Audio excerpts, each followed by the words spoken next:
l'hydrothérapie, possibilité d'effectuer dans l'ordonnance des gestes douloureux, l'électrothérapie, ionisation corticostéroïde, ultrasons.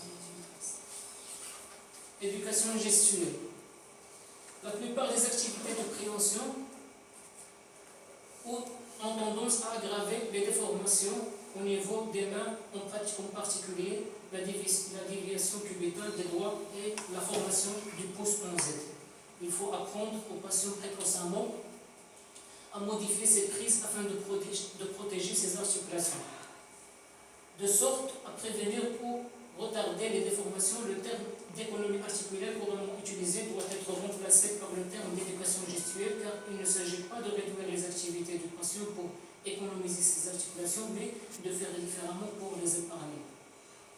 Par exemple, porter un plat avec deux mains et non pas avec une seule main, porter des assiettes en les reposant sur les avant-bras, ouvrir une boîte de conserve avec un ouvre-boîte électrique. Les bilans de la main. Ces patients ne sont pas pris en charge pendant les longues durées, mais le plus souvent après une intervention chirurgicale. La répétitivité des bilans ne peut objectiver une diminution des possibilités dont le patient n'a qu'autre conscience au quotidien. En post-opératoire, un bilan en début et en fin de traitement kinésithérapie ne peut au contraire que mettre le plus souvent en évidence des progrès. Ce bilan est long et délicat. Bilan statique. Bilan statique, il faut apprécier, dans le bilan statique, il faut apprécier le niveau, l'importance des déformations. Dans le bilan dynamique, les amplitudes des articulations il faut mesurer à l'aide d'un goniomètre les amplitudes des articulations pour apprécier le niveau des déformations, mode de prévention, le bilan fonctionnel, les possibilités fonctionnelles, la manipulation d'objets, le bilan à 400 points. L'appareillage. Une minute. Tu comprends. L'appareillage. L'orthèse d'appareillage, il faut bien distinguer les orthèses.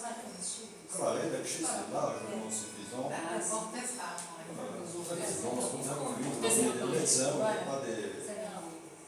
il convient de distinguer les orthèses de repos et les orthèses de fonction.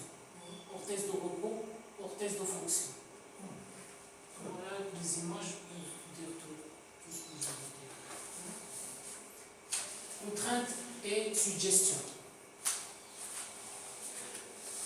C'est la conclusion, oui. On passe. Conclusion, tu vois. Pas de carré d'éclatage. Il y a la phrase d'éclatage. Voilà. Suggestion, c'est une bonne chose, créer les services spécialisés. Quelques contraintes et suggestions proposées par la population kinésithérapeute que j'ai interrogée par l'intermédiaire d'un questionnaire que j'ai préparé.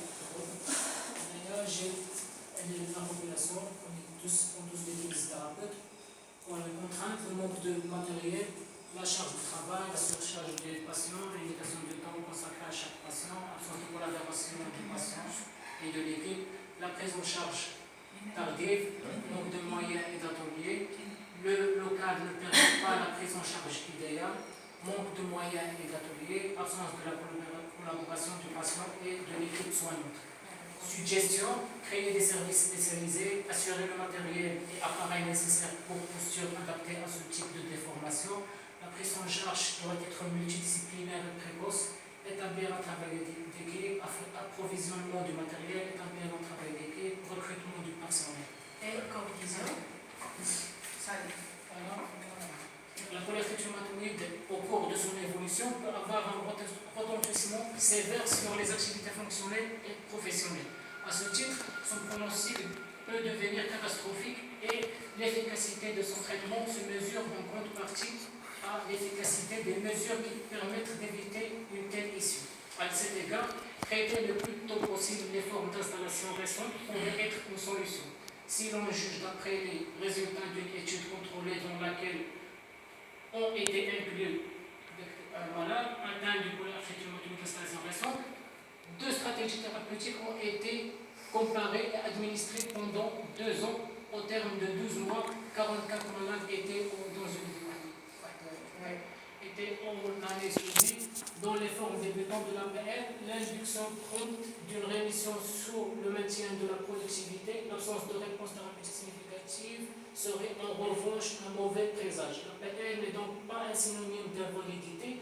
Une autre étude récente a montré qu'après 54 semaines de traitement avec anti-TNF, 64% des patients avaient atteint une amélioration clinique substantielle.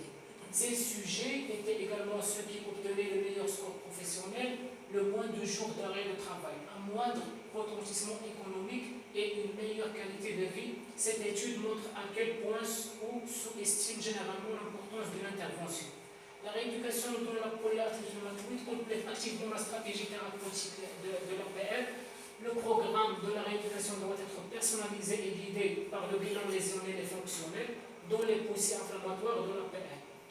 La rééducation consiste en une immobilisation en position de fonction avec de courtes séances de mobilisation articulaire et de sollicitation musculaire douce, infradouloureuse, en dehors des poussées, une éducation gestuelle, une kinésithérapie, l'utilisation des orthèses de la fonction et des activités aérobiques sont recommandées. Dans les formes évoluées et sévères dans la PL, le but de la rééducation est le maintien aussi longtemps que possible d'une autonomie du patient dans ses activités quotidiennes.